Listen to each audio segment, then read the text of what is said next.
दोस्तों नमस्कार, मैं डॉक्टर नवीन सिंह, मेडिकल ऑफिसर प्रयागराज से। आज मैं आप लोगों को श्वसन से संबंधित जितने भी रोग होते हैं और कफ से संबंधित जो रोग होते हैं उनके लिए एक विशेष औषधि को बताने जा रहा हूं, जिसका नाम है सीतोपलादी। सीतोपलादी का उपयोग कहाँ करते हैं, कैसे किया जाता है और इसके क्या क्या इंग्रेडिएंट हैं और इसके क्या फ़ायदे हैं, विस्तृत बताने जा रहा हूँ। तो सीतोपलादी, इसका इंग्रेडिएंट के बारे में बात करें तो सीतोपलादी नाम में ही सारे इंग्रेडिएंट होते हैं। जैसा कि नाम से है सीतोपलादी, तो एक इसको लिख के भी बताया जा सकता है। उसमें आप घर में भी बना सकते हैं। इसको कहते हैं सीतोपलादी।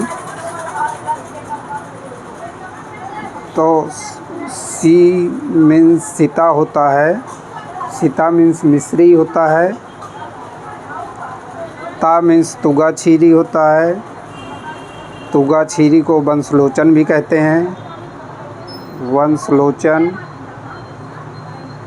और पा मीन्स होता है पिपली, छोटी पिपली यूज करते हैं इसमें, पिपली।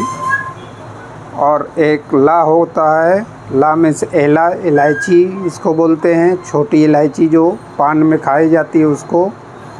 और दा मीन्स दालचीनी होता है।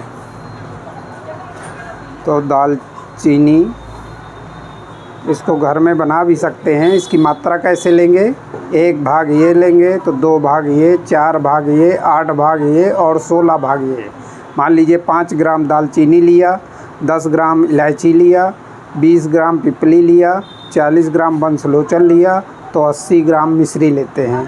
और यहाँ पर वंशलोचन, पिपली, इलायची चारों को पीसकर और बाद में मिश्री को पीसकर मिला देंगे तो सीतोपलादी चूर्ण बन जाएगा। मार्केट में भी बना बनाया सीतोपलादी चूर्ण आता है, जैसा कि हमारे पास है दूध पापेश्वर का सीतोपलादी चूर्ण।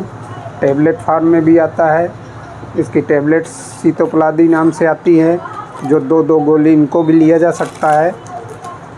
और ये कफ से संबंधित जितने भी रोग हैं, किसी भी प्रकार की खांसी आती है, चाहे उसमें कफ आता हो या सूखी आती हो, तो सीतोपलादी चूर्ण को आधा चम्मच से लेके 1 चम्मच तक सुबह शाम शहद से लिया जाता है।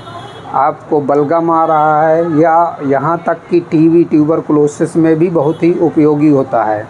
किसी किसी को अम्लपित्त बनता है या खट्टी डकारें आती हैं, तो सीतोपलादी चूर्ण को आधा चम्मच शहद के साथ या फिर घी के साथ, शहद के साथ नहीं बल्कि घी के साथ मिला के लिया जाएगा तो खट्टी डकारें आना बंद हो जाता है। ये अरुचि में भी बहुत अच्छा काम करता है। जैसे एनोरेक्सिया जिसको कहते हैं, भूख नहीं लगती है, तो सीतोपलादी चूर्ण को आधा चम्मच शहद में मिला के सुबह शाम खाया जाएगा तो उसको भूख भी लगेगी। हाथ पैर के तलुओं में किसी किसी को जलन बहुत होती है, तो उसमें भी बहुत फ़ायदेमंद है। इसका उपयोग सभी लोग कर सकते हैं, बच्चे भी कर सकते हैं, बूढ़े भी कर सकते हैं, जवान भी कर सकते हैं। तो यहाँ तक कि अस्थमा के मरीज को भी सीतोपलादी चूर्ण दिया जाए सुबह शाम, और खांसी आ रही हो तो उसमें भी बहुत ही अच्छा इफ़ेक्ट होता है, बहुत प्रभावशाली होता है। अगर उसी के साथ वासाओले भी दे दिया जाए तो ये फेफड़ों को भी मजबूत करता है। और सीतोपलादी चूर्ण के तो बहुत सारे अनगिनत फ़ायदे हैं। तो आरटीआई से, रिस्पिरेटरी ट्रैक्ट से जितने भी रोग होते हैं वो सब दूर हो जाएंगे। तो रोज़ करें सेवन। इसको आप घर में भी बनाएं, चाहे बाज़ार से लेके आएँ। और तो सभी प्रकार की खांसी और सभी प्रकार से स्वास्थ्य संबंधित बीमारियों से छुटकारा पा जाएंगे। आयुर्वेद अपनाएं, जीवन स्वस्थ बनाएं। धन्यवाद।